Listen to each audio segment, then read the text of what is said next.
ایک دن حضرت موسیٰ علیہ السلام کہیں پر بیٹھے ہوئے تھے کہ اچانک ابلیس وہاں آتا ہے۔ اس نے اپنے سر پر ایک عجیب سی رنگ برنگ ٹوپی پہنی ہوئی تھی۔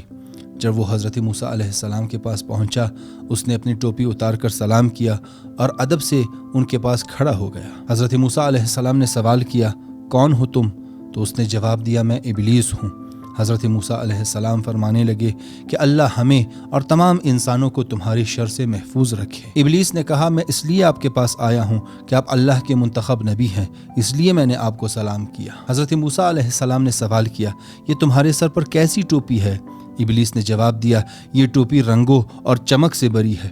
میں انہی رنگوں اور دنیا کے ذریعے انسانوں کے دل کو پسلاتا ہوں اور انہیں بہکاتا ہوں۔ پھر حضرت موسیٰ علیہ السلام نے سوال کیا، مجھے ایسے گناہوں کے بارے میں بتاؤ کہ جب انسان ان کا مرتکب ہوتا ہے تو تم ان پر قابو پا لیتے ہو اور جہاں پر چاہو انہیں کھینچ کر لے جا سکتے ہو۔ ابلیس نے جواب دیا، ایسے 3 گناہ ہیں۔ پہلا گناہ یہ ہے کہ جب انسان خود پسند ہو جائے، انسان اپنے آپ کو اچھا اور کامل سمجھنے لگے۔ دوسرا یہ کہ جب انسان اپنے اچھے اعمال کو بڑا سمجھنے لگے اور یہ سمجھنے لگے کہ میں بہت بڑا اچھا آدمی بن گیا۔ اور تیسرا یہ کہ جب انسان اپنے گناہوں کو چھوٹا اور معمولی سمجھنے لگے۔